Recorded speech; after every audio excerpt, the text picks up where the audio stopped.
Hello, good morning, everybody. This is fantastic. I have to say, I'm really excited. So if you feel me, coming off this a little bit hot, it's just that I've been waiting a very long time to have the opportunity. I uh, hope I'll do well. Here we go. Hello, thanks to the California Task Force for the invitation, to Miss Alicia Turner for getting me here, and my friend screenwriter C.S. Trotman for her help. She helped me get prepared today. I appreciate the work to speak with you today. I've been trying to get government attention for a while, so if I'm here now, that means all my good troublemaking has not been in vain. My name is Erika Alexander, and I'm an actress. I've been an actress for nearly 36 years. You may have seen my work, and if you haven't, there's still time. Don't worry. Thank goodness for syndication. But through the years, I've expanded my skill set and added to my resume. Now I'm a writer, producer, director, and co-founder of Color Farm Media. We call ourselves the Motown of film, television, and tech. And I had to learn those skills in order to survive and thrive in a business that has for years traded on toxic narratives that were designed to create me and minority communities as the other. We have made progress, and for that I am grateful to those who paved the way and for abolitionist creators determined to destroy those stereotypes. But along the way, I learned a thing or two about being human and influencing narratives so I can bear witness to the power of story as a mighty tool towards making reparations for African Americans today and in the future. So here's what I want to talk about: storytelling. If you ain't in the storytelling business, you ain't in the game. Everything is about narratives, everything. And those who control the narratives control the world. Activists. I'll tell you what I learned from great activists who are for reparations and others who are against, why they tell the best stories and why that matters. Theory. Why storytelling is the vehicle to move hearts and minds of Americans toward reparations. And techniques. I'll discuss how key narrative devices help the medicine go down. Today, I'm here as a journeyman storyteller and explorer, returned from the front lines in Badlands called Storyville. And I'm here to tell you how to sell the story of reparations. To start, I'll tell you my story. It's an origin story. I worked in TV and film. Some of you may probably know me from The Cosby Show or Living Single or Get Out. You may know me as the producer of the recent Good Trouble John Lewis documentary. There he is behind me. And I'm proud to be a working actor. I'm one of the lucky ones. Because before all of that, I was just a Black girl from the mountains of Flagstaff, Arizona. My mother was a teacher. My father was an itinerant preacher. They were both orphans. They had 6 kids. We lived in the Starlight Motel's 2-bedroom shack off of Route 66. It was tough, and we did a lot of dumpster diving. I started work around 5 years old, knocking on doors, asking for jobs, sweep the porch, or take out the trash. My brothers, they were stronger. They would shovel snow. And when they got it, a $20 bill was mythological. That was the way it was until one day fate stepped in and my father, a Kojic Pentecostal and Baptist preacher, was discovered by the German Lutherans. They thought he was special and sent him to the Lutheran Theological Seminary in Philadelphia. And life changed for me. Suddenly, there were more opportunities. My mother sent me to an arts program in the summer. And when a Merchant Ivory independent film came to town in the 5th week of that 6-week program, they held an open call looking for girls of color to audition.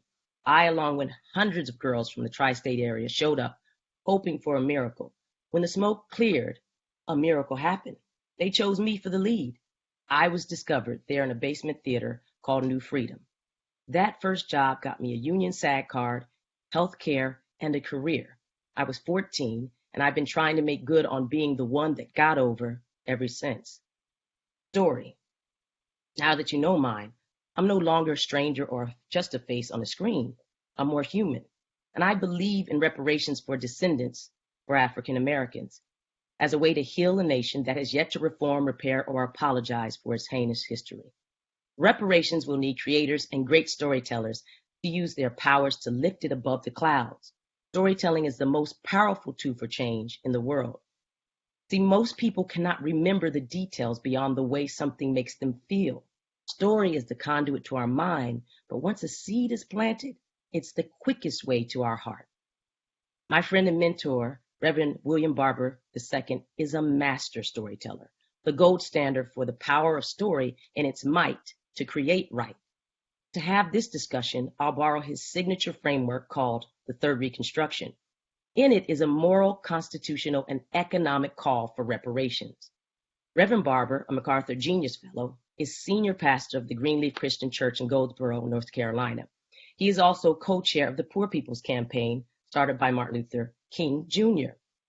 Reverend Barber says, I don't separate morality from economics. I don't think America can be if she doesn't ultimately deal with this issue, the legacy of systemic racism, and how it continues to hold the country back. Reverend Barber is the creator in this story, a world builder. He says, we are the architects of the third Reconstruction.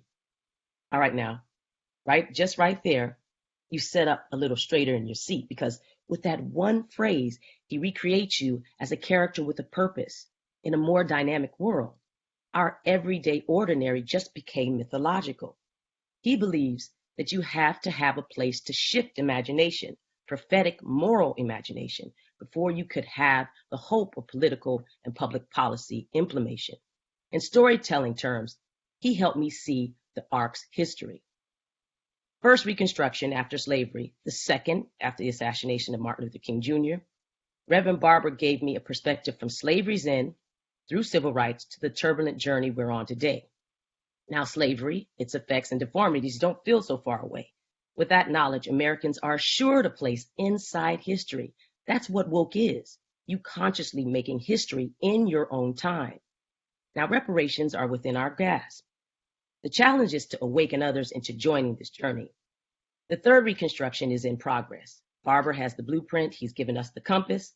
Now we can start drafting. No experience necessary, but imagination is essential. We'll need that to move the reparations conversation forward. If this is the third Reconstruction, then we are all the architects of it, all of us. Surely that is a higher calling.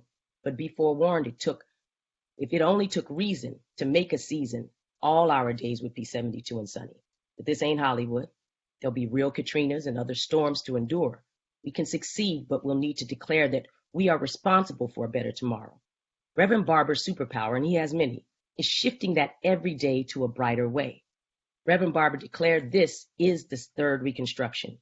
Believe him, and let's get on our way. Our next master storyteller is Saru Jayaraman. As an archetype, Saru is a modern-day warrior, battle cat. In real life, she's the president of One Fair Wage and the director of the Social Movement Center at the University of California, Berkeley. And she leads an army alongside people like Reverend Barber and other grassroots justice organizations, working daily to advance the moral agenda and uplift service workers' voices on the historic and continued abuses of tipped wage workers. Saru's mission is to destroy the tipped wage economy, a holdover from slavery, and redress the tremendous gap in wealth between Black and white households. The effects of accumulated inequality and discrimination, as well as differences in power and opportunity that can be traced back to slavery in this nation's inception. She approaches this complex issue by telling us a story about a practice we all do that holds the nation's poorest people and women together in poverty. Tips, the powerful message for people to understand what's at the end of their fork and why it's there. Making the invisible visible is its own clarifier and can move many from day tripper down to from the cheap seats to the dugout. Our next master storyteller is a killer and a wordsmith. He uses his tremendous vocabulary and first-rate mind to chisel a new image for the lost tribe. Michael Killer Mike Rinder. I met him earlier this year when making our documentary and podcast about reparations called The Big Payback with my white male co-director, Whitney Dow. It's because of the podcast and not my killer smile, unfortunately, that I imagine I was invited here. But during those projects, we had great conversations with Michael Killer Mike Rinder, one of the best storytellers on this hot blue rock and a disruptor for social justice and a leader in Barber's third Reconstruction. As a rapper and activist, he has street cred, charisma, and bold appeal that's rooted in his authenticity. In storytelling terms, he's a shapeshifter and a trickster, able to move between class, commerce, and politics as an artist and intellectual. Michael uses his influence to reach a segment of America's most marginalized citizens, Black men, inviting them into a complex discussions that are engineered to benefit them, their families, and their communities, but they are rarely invited to contribute in a meaningful way. Michael is their emissary. He is able to convey a bigger picture of how reparations can empower them now, but also future generations to greater heights. He speaks to their aspirations to engage their appetite for imagineering, to borrow a Disney term, to create their future now. Sure, he believes in reparations, but his approach is holistic. He says, as long-term systemic purposeful organizations and systems set up and put, for the first time, Black people who were brought here as beasts and chattel on a pathway to having their full rights and privileges recognized and enjoyed. Through Michael's lens, we can also envision the greatness reparations can build in African American communities, not just as cash payments, but through land grants and lotteries, plus exemptions from taxation, forgiveness of federal loans, and etc. If you begin with equal footing, as he puts it, then it's possible to scale to new heights. Only dare to imagine bigger, and we can, because he's a product and the endorsement. The message he's sending works precisely because it is aspirational and motivational. It cuts through the noise and confusion, and he keeps it relatable.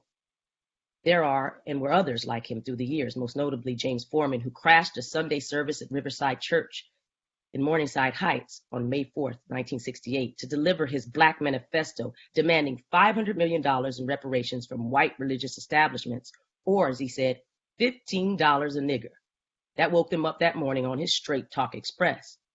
Though these types of folks may make people nervous, we'll need more shapeshifters to shake it up and not hide behind politeness and respectability politics. Katrina Brown. Every great story needs its villain, and though reparations has many, our next storyteller volunteered for the position. Her name is Katrina Brown. Katrina is the descendant of the DeWolf family in Rhode Island, and they are the largest slave traders in North America. Katrina learned of her family's history from her grandmother and has since taken personal accountability for their actions. In doing so, she willingly placed herself in this story as her family's proxy for the brutality, greed, and evil of white supremacy. Katrina gives life to the ever-present white shadow hanging from sea to shining sea. To admit that her family was the largest slave trading family in U.S. history is a mea culpa of epic proportions. It's a powerful position and strikes citizens as participants in an ongoing modern conversation of slavery, racism, and its systemic nature, instead of past disassociation in a bygone era. Katrina and some of her family members even took a step to travel to Africa as an act of reparations to apologize for their involvement. That brings it home. No hide and seek there. Yvette Carnell's approach to some may be considered controversial, but her style and delivery are effective. Yvette Carnell is the co-founder of ADOS, or African Descendants of Slavery, and her buzzword is specificity. She is speaking to and for the defendants of American slavery only. The core of the issue is, who is eligible? Who's Black enough for reparations? That's what we call it on the podcast. Her answers would say to the folks who were harmed the most, the descendants who paid with flesh, blood, and pain, the hundreds of years money ball that created the U.S. endless revenue stream. Her words create excitement and exclusivity to that audience. She speaks in the first person to the first persons. She's on a linear quest, and she's a threshold guardian for a specific group, the children of American slaves. She says, the descendants of chattel slavery have made a different and heavier contribution to America than anybody else, and did it unwillingly, and we got abused because of it. And we have a specific cost. Now, when you have a specific cost, that means a specific payment. Thus, they suffered what she calls an accrued disadvantage. She does not disavow the harm of slavery to others, but says those who came here voluntarily would not be eligible for reparations, but would have access to our Black agenda in terms of our collective lived experience. As we go along, we'll find reparations work is like a Rubik's Cube. We'll keep turning the tiles until they align in a way that makes sense, but hope that one day we reach a good consensus to make reparations a reality. Another effective advocate are the people fighting against it. Larry Elder is one such person. He is a conservative, and failed candidate for California governor. He's also a successful radio personality. Every great story has powerful forces that work against its goals. In fact, Reverend Barber, the creator of our story word and the architect of the Third Reconstruction, asked me to quote educator and theologian Howard Thurman. The measure of a man's estimate of your strength are the kinds of weapons he feels he must use in order to hold you fast in a prescribed place. We know the type of weapons they've just deployed over the years. We call them good, bad guys, fate, karma, luck. But let's not assign a motive. Let's talk about the methods used to speak to the counter audience or the arch conservative Larry Elder fans. When he took the stage and made a case for reparations to the slave owners. Again, not to the actual descendants of slaves, but to their torturers. His argument, though specious, is effective with a huge segment of our country. As a storytelling tactic, that reversal or twist, it's awesome because it upsets expectations. By fighting against reparations and arguing for the slave owners for damages or reparations, he makes the entire subject radioactive. You've seen it happen before with critical race theory, the 1619 Project, and Black Lives Matter. Larry Elder says, like it or not, slavery was legal. Their legal property was taken away from them after the Civil War. So an argument could be made that the people owed reparations are not just Black people, but the people whose property was taken. So you may not dig that message, but the news outlets do, and so does Graham. That soundbite resonates with his arch conservative audience and liberals, especially because he's an African American. But the real benefit is that it sows chaos, doubt, and exhaustion in the entire population. Now the conversation is no longer about who's responsible or remedy. And being an unreliable narrator in a tragic comedy, he uses his exposition as ammunition. It's as good as shooting a firearm in a crowded theater because the effect is similar, chaos. How can you create possibility and make progress in that atmosphere? And that rhetorical device is reliable. It works. When it works, he's victorious, effectively reorienting and shifting blame on the victim and heaping empathy and a new perspective on the wrongdoer. Finally, this all brings me to a surprising turn of events in this 400-year slavery drama, and perhaps its most notable story I could tell you today about the determined young ingenue in this passion play, Evanston, Illinois, 5th Ward Alderwoman, Robin Rue Simmons. Now, she's an all-star in anyone's playbook, and a first, like the moonwalker John Glenn. Dubbed the Rosa Parks of reparations, Robin did something no one has ever done. She passed the first reparations bill in American history. And in true heroes fashion, she did it in the year of the return, 2019, the 400 years since we arrived enslaved in 1619. It was an auspicious year indeed. Uniquely made for this moment, Robin traveled to Africa and came home inspired by the idea of reparations as a tool in Evanston, Illinois. Though she was a novice herself to the idea of reparations, she knew how to maneuver in her town's local political space. Tying its funding to recent legislation in Illinois, legalizing marijuana, she knew she had to move fast to assign a percentage of that new revenue stream toward reparations agenda for African Americans who lived in her city. It was a genius move because it did not require residents to pay or redirect city funds. And it tapped a new income source, drawing on that recreational marijuana tax revenue. Though she is our ingenue and hero in this story, she has the political instincts of a national player, using the element of surprise and capitalizing on the city's relative ignorance of the decade-long reparations debate and struggle. And she got the bill passed to an 8-1 mostly white council. She just put her head down, got it done.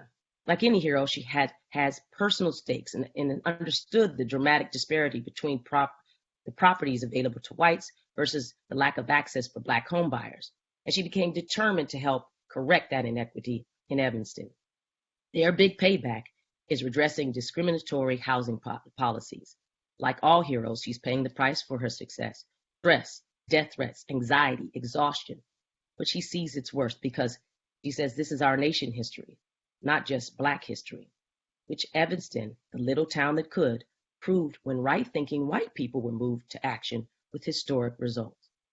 Robin is preceded and matched in Washington, D.C. by the awesome Congressman Sheila Jackson Lee with her push for H.R. 40, a bill to study reparations started by the late Detroit Congressman John Conyers, and her successful passing of the new holiday Juneteenth. Now that is a storytelling engine of tremendous proportion. Again, the element of surprise in her favor, her opposing party passed the holiday. I see it as effectively getting weeks of marketing, branding, celebration, and education around the subject of American slavery, freedom, and the legacy that created the conditions for it to flourish. In other words, it's critical race theory. They didn't see it coming. It's a Trojan horse. Story is a smuggler too. And it's the best smart power we have to change the world.